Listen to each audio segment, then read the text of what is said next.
Dimanche 8 janvier 2023, le commissaire Amadou Babangida a été cueilli à froid par le GMI. Que s'est-il passé? On parle d'un trafic de drogue au niveau de l'aéroport de Douala dont il serait chef de gang. Il a été immédiatement transporté à Yaoundé, puis mandat d'arrêt. Derrière toutes les informations qui sont balancées les unes contre les autres, les unes sur les autres et les unes avec les autres, j'ai essayé de comprendre parce que j'ai dénoncé déjà cette histoire de drogue. En réalité, lorsqu'on est en train de vous parler de 12,5 kg de drogue, c'est faux. C'est une affaire qui dépasse 300 kg de drogue, qui d'ailleurs, avant que ça ne déclenche, à dimanche, eh bien, dans la nuit de mercredi à jeudi, on avait déjà enregistré ces drogues-là, comme lorsqu'on les saisit souvent, c'est stocké quelque part. Derrière cette affaire, il y a aussi ce qu'on peut dire des règlements de compte. Le commissaire Amadou Babangida a été présenté comme le seul chef de gang parce que un de ses collaborateurs aurait confirmé que c'est avec lui qu'il faisait ce trafic-là. Mais à y voir de près, ce collaborateur n'est pas déjà proche de lui. Et le commissaire Amadou Babangida pourrait quand même utiliser les gens de son cabinet et les gens de sa région qui lui sont très proches. Or, lorsqu'on voit deux de ces policiers, deux de ces gens, ils sont très très loin de lui et surtout la façon dont les enquêtes préliminaires ou plutôt expéditionnaires ont été faites sans pouvoir s'attarder montre quand même qu'il y avait déjà quelque chose qui clochait. Au-delà de cette arrestation, il faut savoir qu'il y a des grosses têtes derrière cette histoire. Parce que la drogue, c'est quelque chose qui passe beaucoup et qui est protégé par la police. Et lorsqu'on voudrait aujourd'hui faire porter le chapeau à un seul individu, j'ai dit non. Parce que dans la hiérarchie, celui qui est chargé, bien évidemment, qui donne l'ordre sur la répartition, c'est bien le secrétaire général à la police, Dominique Baya. Mais cependant, face à la gravité de la situation, puisqu'il y a eu une dénonciation à travers le numéro de téléphone de la ligne 1500 qui aboutit directement au cabinet de Mbargangele, le délégué général de la Sûreté nationale sait bel et bien que beaucoup de grosses têtes de la police sont concernées et que d'ailleurs Babangida Amadou a eu à parler d'eux. Je citerai non seulement Dominique Baya, mais aussi il y a le patron du GSO, Gaëtan Ngosso. Dès que cela s'est passé, eh bien on a vu que ces personnalités avaient disparu du circuit. Dominique Baya immédiatement s'est absenté pour aller à Batouri pour voir son marabout, une femme qu'on appelle Fondou. Et puis on a vu également Gaëtan Ngosso, qui pourtant est costaud, dire qu'il était déjà malade, jusqu'à chercher même une évacuation pour peut-être aller en France. On a même cité le chef des enquêtes du TCS, qui est au Copétis.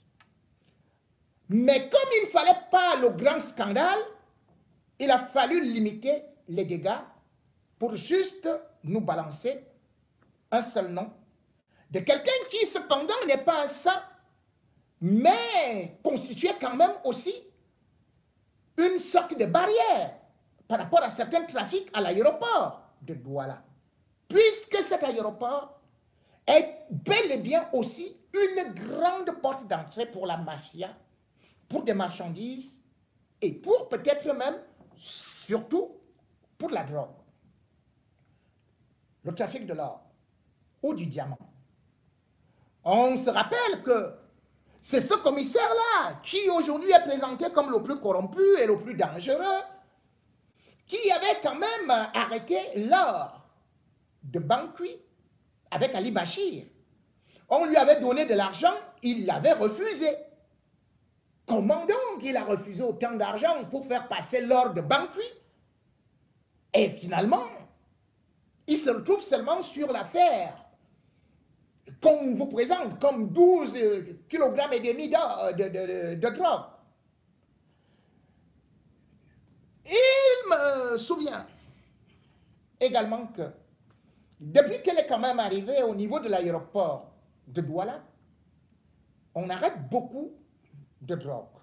Or, avant, je peux vous le dire, encore Jean-Pierre Amouk-Belinga, avant l'arrivée de ce commissaire, Babangida, eh bien, lui-même, à l'aéroport, était passé avec des substances qu'on a détectées comme étant de la drogue, et il a tout simplement dit que non, c'était des produits, puisqu'il a une école, l'ISAM, qui utilise des produits chimiques.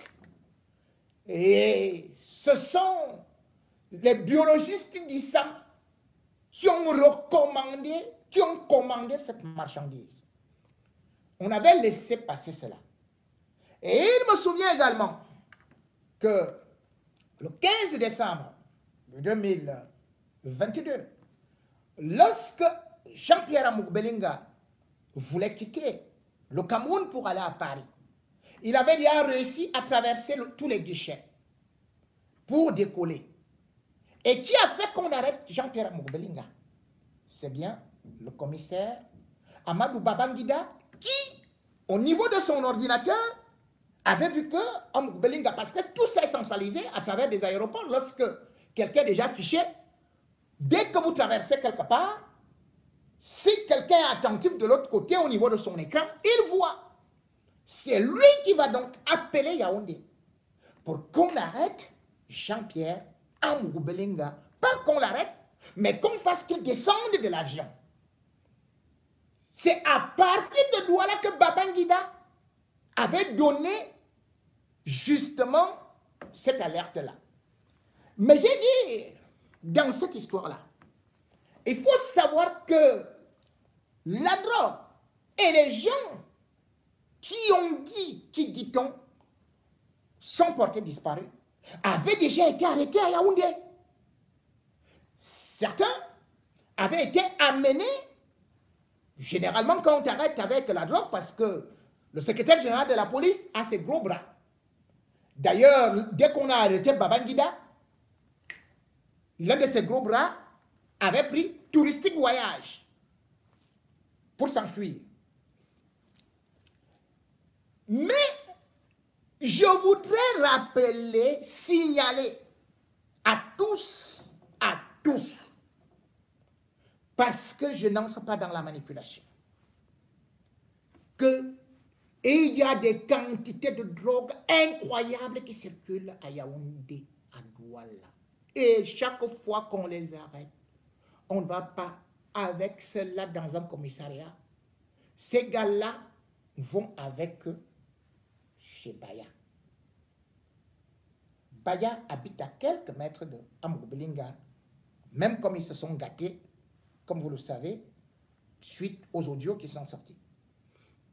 Et lorsque vous êtes chez Baya, il y a une maison, il y a une maisonnette derrière. Cette maisonnette est comme une cellule. On peut tout faire de vous là-bas. Personne ne va vous entendre. On vous coffre là-bas et puis on vous interroge là-bas, dans son domicile privé. C'est ce qui se passe. Des quantités de drogue ont souvent été récupérées et Dieu seul sait où est-ce que c'est souvent parti. Et cette fois-ci, les gens qu'on dit qu'on est parti arrêter à Douala, on les a arrêtés à Yaoundé, c'était un Nigérian et deux Camerounaises. Deux Camerounaises. Une s'appelle Shintek Alice et l'autre s'appelle Marlise Elondo et le Nigérian s'appelle Ike. On a récupéré leurs marchandises. Certains ils sont partis à Libreville. Comment se peut-il donc aujourd'hui on dise que c'est seulement le commissaire de l'aéroport de Douala qui est concerné? Qui l'a nommé? C'est Baya. Je vais vous rappeler une chose qui est quand même très grave. Vous avez suivi que le commissaire adjoint du commissariat spécial de Kousséri avait été arrêté au Tchad et se trouve en prison. Ceci, je crois, depuis le 3 août 2022. Pourquoi elle est en prison? On l'avait arrêté à N'Djamena avec la drogue. Le commissaire adjoint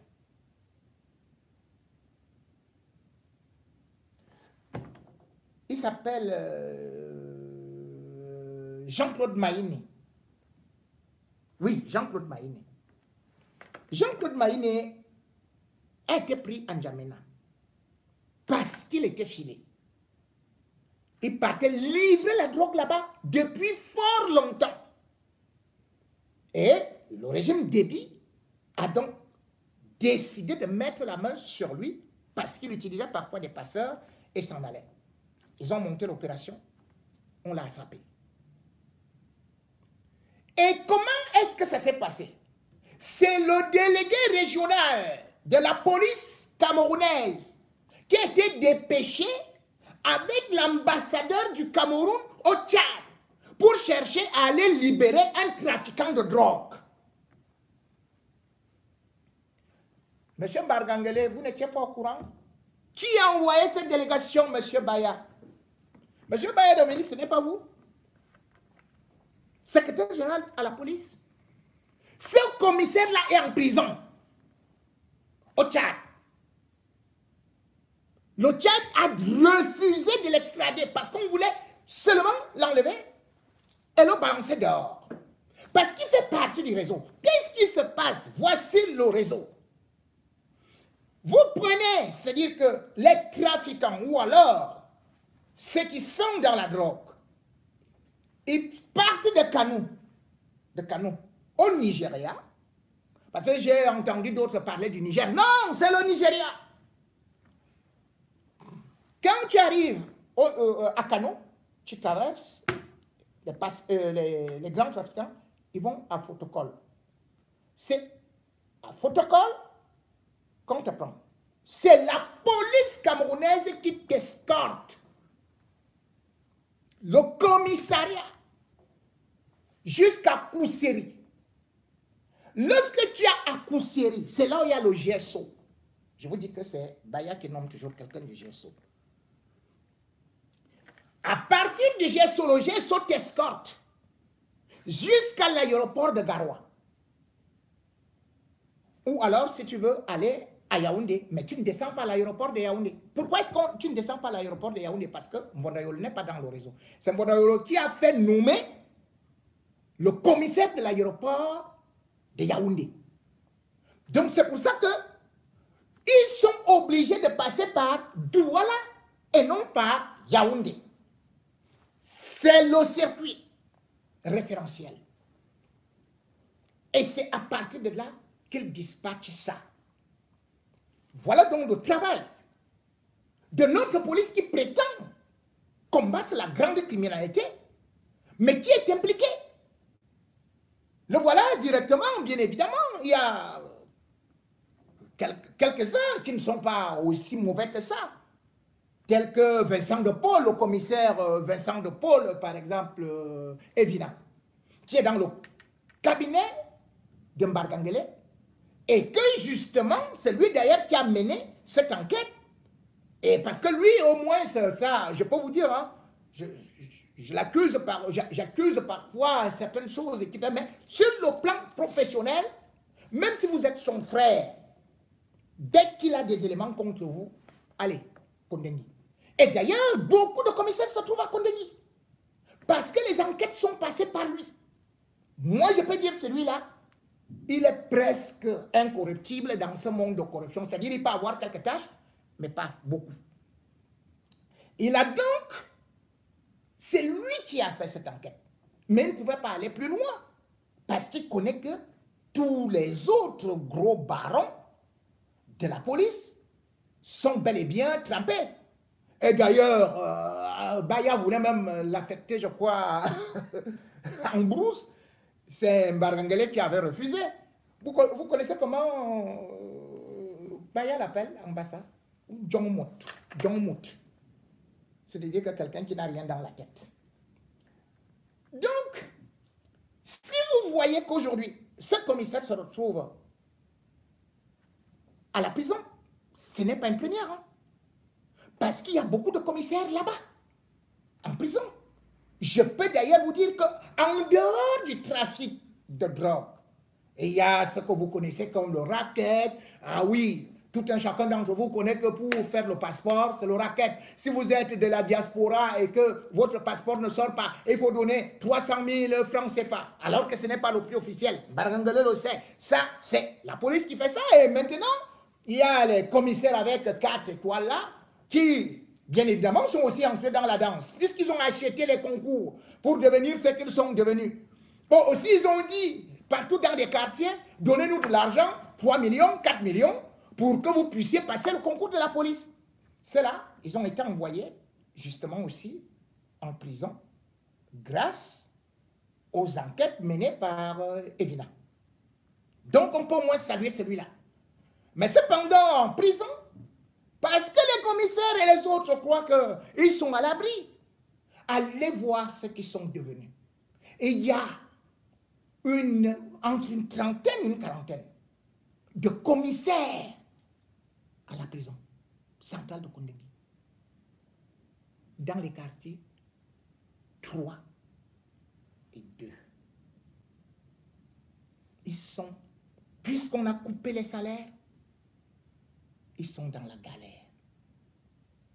C'est ainsi que dans la nuit c'est ainsi que dans la matinée de vendredi, eh bien, un commissaire justement qui faisait partie de ceux-là qui ont été happés, pris la main dans le sac et envoyé affecté à Kondengi, eh bien, il est décédé dans un couloir de la mort, un couloir de la pauvreté. Il s'appelait Clovis Tchimi.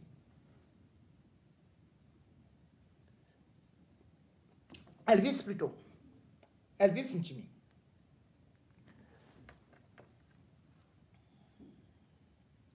Tchimi Elvis avait été arrêté tout comme les autres commissaires. Et dès qu'il est arrivé en prison, parce que ils ont été jugés par le tribunal de grande instance. Le tribunal de grande instance, il faut savoir que quand on met ton dossier là-bas, il faut attendre même 2 ans ou 3 ans avant d'être jugé. Ils ont passé déjà 2 ans, mais il avait été condamné, tout comme les autres. Tous, ils ont pris 6 ans de prison. Aucun média ne vous en a parlé. Ils sont allés, mais lorsque vous êtes en prison, commissaire là, ça n'existe plus. Hein. Commandant là, ça n'existe plus. Non. Vous devez payer. La prison, c'est un hôtel. Hein? La prison centrale de Kondengi, c'est un hôtel. Donc, Clovis, tout comme les autres, ont d'abord payé 60 000 francs. 60 000 francs, c'est pour aller déjà au quartier. Parce que le quartier 3 est détenu par ce qu'on peut dire les cadres de l'administration pénitentiaire. Quand je parle de cadre de l'administration pénitentiaire, cela veut dire que tous les quartiers de Kondengui, chacun a son compartiment, comme un hôtel. Ici, chez moi, tu payes ceci. C'est-à-dire que les gens qui sont supposés être de l'administration, les gardiens de prison, mais haut placés, ils vendent des places pour être placés bien donc au quartier 2, au quartier 3. C'est là où ils vont. Quand tu vas aussi là-bas, c'est là où toi-même, on te donne juste ce qu'on appelle le mandat. Le mandat, c'est quoi? C'est un petit lit comme ça. Mais tu dois acheter toi-même ton matelas. Mais chaque mois, il y a des participations. C'est-à-dire, on va te dire entretien de ceci. À Kondengui, il y a les commissaires, hein, mais pas les vrais commissaires. Mais les commissaires de Kondengui, on les nomme comme ça, là, ou bien les autres prisonniers, celui qui est fort, celui qui a le poinçon, celui qui a le plus grand danger, bandit, il devient commissaire. D'autres sont, quoi là, d'autres sont maire, monsieur le maire. Oui, à Kondengui, en prison. C'est comme ça, c'est les prisonniers qui gèrent là-bas. Malheureusement, comme il n'avait plus de salaire, et comme il ne pouvait plus payer les 15 000 francs, eh bien, il a été expulsé par ce qu'on appelle le CDB, c'est-à-dire que le chef de cellule de la sécurité. Parce qu'il faut savoir qu'il y a bien évidemment le régisseur là-bas, et après il y a tel, après c'est le Sélassié, c'est la troisième personnalité. Oui, parce que le Sélassié, il joue un rôle très important. Je vais vous expliquer pourquoi. N'ayant donc pas de moyens, comme je le disais, il a été affecté, c'est-à-dire envoyé au quartier 9. Le quartier 9, c'est là où on appelle Kosovo. Je vous fais comprendre que moi, j'ai été au quartier 8. Donc, il y a deux Kosovo. Le quartier 9 et le quartier 8. On y dort par terre. Là-bas, c'est la loi de la jungle. On n'y mange pas. Il y a peut-être une toilette disponible pour 1500 personnes. Ah oui, c'est ça. Une chambre de 4 mètres sur 5, c'est pour entre 60 et 90 personnes. Donc, quand vous arrivez, vous n'avez pas de place. Le commissaire Timi a commencé à dormir par terre au couloir. Pas de nourriture. Il est tombé malade. On ne pouvait pas le soigner. Parce que pour se soigner déjà en prison, c'est impossible. Il n'y a pas de médicaments, il n'y a pas d'appareil. Vous partez à l'infirmerie, il n'y a rien là-bas. La seule chose que vous pouvez faire, c'est que si vous voyez le médecin et l'adjoint médecin de l'infirmerie, vous avez de l'argent, ils vous font une ordonnance et puis vous payez leur taxi, vous donnez quelque chose, c'est eux qui vont vous prendre les remèdes à l'extérieur. Mais lui, il n'avait pas ça. Il a beau pleurer, rien. Et on ne peut non plus vous évacuer dans un hôpital. Pour vous évacuer dans un hôpital, il faut aller voir celui qu'on appelle le Sélassié. C'est-à-dire que c'est la troisième personnalité de Kondengui. Le Sélassié vous demande 50 000 francs. Vous lui donnez ça, met dans les poches. Ce n'est pas que c'est écrit quelque part, hein, mais c'est les règles là-bas. Et pour que vous partiez maintenant à l'hôpital, il doit désigner un gardien de prison à qui vous devez donner 25 000 francs. Et lorsque ce gardien revient avec vous, le gardien reprend 10 000 francs, lui donne. Donc, le Sélassié, lui seul a 60 000 et le gardien a 15 000 francs. Or, en prison, pour avoir 100 francs, c'est très compliqué. Le commissaire a beau pleurer, personne pour le secourir. Il est mort par terre.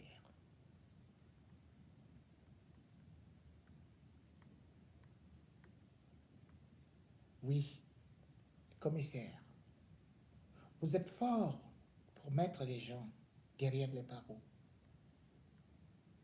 Vous voyez ce qui arrive à vos collègues, puisque vous-même vous faites du faux. Vous pouvez vous retrouver là-bas un jour. et finir comme Simi Clovis. Allez voir vos collègues qui sont là-bas. Comment ils broient la galère. Et vous savez, même les femmes que vous aimez là, à Kondengui, là-bas, c'est aussi là-bas où c'est très difficile de pouvoir les voir. Parce que l'infirmerie de Kondengui est transformée en chambre de passe, Tchoukan passe, un bus sort. Lorsque vous voulez vous amuser, eh bien, si vous avez un peu d'argent, vous partez voir celle qui est le médecin adjoint. Oui, elle a un petit lit, une chambre où elle vous enferme. 15 minutes égale 10 000 francs. Vous prenez qui? Vous prenez soit les femmes qui sont au quartier des femmes, ou même vous prenez une gardienne de prison. Un coup avec une gardienne de prison, c'est 3 000. D'autres prennent 5 000 pour prolonger. C'est Kondengui, la prison centrale. Je vous ai dit, c'est la patronne de l'hôtel. Vous savez comment est-ce qu'elle est arrivée là? Elle avait fait Polytech et après, bon, elle n'a pas voulu continuer là-bas, ça a été compliqué. Puis elle est allée à l'université de quoi, là, des montagnes. C'est là où elle est sortie. Et elle a été affectée là-bas. Bon, elle a bénéficié de la protection du papa là. Un côté, son chaud. C'est un côté qu'il a envoyé là-bas. Chaque jour, elle travaille au moins 100 000 francs CFA. 100 000. Vous voulez que je vous donne son... Non, je laisse. Elle fait son job, non? Moi, bon, puisqu'elle n'a pas détourné l'argent de l'État, moi, elle n'attaque pas haut. Mais je voulais tout simplement dire que, en même temps, ce n'est pas elle qui empêche qu'il y ait des médicaments. Hein. Elle ne vole pas les médicaments. C'est vrai qu'elle vit quand même bien aujourd'hui parce que, bravo à madame, votre Prado, elle est belle. Hein? Elle est belle. Elle est très, très belle, même. Et puis, baissez quand même, non? Prenez même 1500 la passe. Comment est-ce que votre chambre-là est chère comme ça? C'est le Hilton. Eh, c'est le Mont Fébé. Ouais. Un petit livre comme ça, même qui fait le bruit, vous-même vous êtes encore derrière et tout. Ouais. Messieurs les commissaires, vous qui ne savez pas ce qui se passe là-bas, vous les juges qui envoyez des gens là-bas,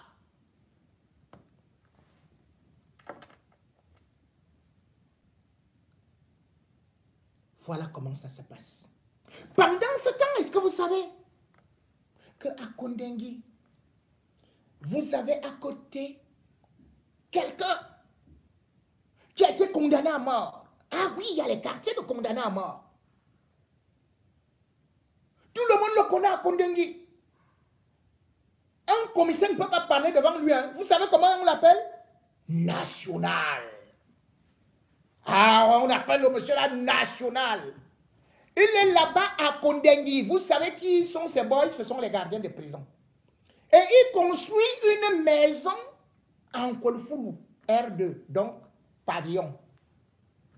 Vous savez qui est le chef chantier? C'est un gardien de prison. Quelqu'un est condamné à mort. Hein? Et vous savez où est-ce qu'il prend son argent? C'est lui qui est le patron de la drogue à Kondengui. Toute drogue que vous voulez aller à Kondengui, vous aurez ça. Toute drogue nationale, c'est lui qui livre. Ça sort même de Kondengui, ça va à l'extérieur. Kondengui, que vous entendez là, prison centrale de Kondengui. Et d'ailleurs, tous les gardiens, tous les cadres de l'administration pénitentiaire, ils négocient hein, pour aller à la prison de Kondengui. Celui-là vient faire seulement quelques tours, lui s'en va. Vous savez, parce que c'est un marché de business. Ce n'est pas pour aller garder des prisonniers. Mais attends, ils ont combien? Ils ont seulement 4 armes là-bas. La preuve, c'est que dès que les prisonniers veulent même partir, eux-mêmes, ils s'enfuient. C'est la police même et la gendarmerie qui viennent encore fouiller les prisonniers. Les gardiens de prison, eux, ils n'ont rien. Ils ont 2 vieilles armes, 4, dont 2 ne peuvent même plus tirer. C'est National qui est délégué général à la sûreté nationale là-bas. Il est condamné à mort. C'est lui qui gère les commissaires. Oui, un commissaire ne peut pas parler devant lui. Ah non, National, à mort. Quoi. Et là, on vous dit que condamné à mort. Vous voyez, vous n'avez rien fait. Vous dormez par terre. Vous êtes prévenu, vous dormez par terre. Mais là, on appelle condamné à mort. Vous savez ce qu'il y a là-bas? C'est 10 cellules. Que le régisseur a aménagé comme un hôtel, comme des studios. Donc, si les condamnés à mort, on vit bien. Et pour aller là-bas, eh bien, vous donnez 450 000 francs. C'est ça. Mais les 450 000, ce n'est pas quand même pour que... Bon, non, c'est pour 400. Après 400, vous renouvelez. C'est donc un grand business. Quand vous regardez un certain nombre de choses, donc, vous vous rendez compte que la prison, ce n'est pas la sanction contre ceux qui ont commis des délits, mais bien au contraire, ceux qui sont des grands criminels, ils vivent très bien. Et les autres qui parfois ont commis, ils sont des primo-délinquants. Ils vont y mourir. Et c'est les souris qui les mangent. Tu ne peux pas attraper la souris de la prison. Hein. La souris de la prison, mince. Les bons que la souris fait, les jongleries et tout. La souris de la prison, elle-même, elle est bandite. Tu ne peux pas, on vous dit souvent là au quartier, oh, les prisonniers mangent les souris. Qui? C'est les souris qui finissent avec les cadavres. Et d'ailleurs, quand vous dormez, quand on vous envoie à l'isolar, c'est les souris qui vont te manger là-bas toute la nuit. Donc, vous allez donc voir que Jean-Blaise Ndiaye va arriver, qui est journaliste. On va chercher à l'envoyer pour aller mourir comme Bibi Ngota. Parce qu'il a juste dénoncé Amgoubelinga. Vous avez vu Georges Gilbert Bangola qui vous disait, oh, je suis le fils de Biya. Vous avez vu ça comme Amgoubelinga a fait, non? Georges Gilbert Bangola était là-bas, mais attendez. Et on pouvait le tuer là-bas. Et c'est comme ça que ça se passe. On règle des comptes. Pendant ce temps, est-ce que vous savez que l'OIA, ne serait-ce que des gens, des grands gangsters, ils sont protégés dans des commissariats. Et quand je parle de commissariat, je parle, par exemple, de cette PJ où actuellement on garde des gens qui se sont autorisés de dire qu'ils vendaient le palais Bamon.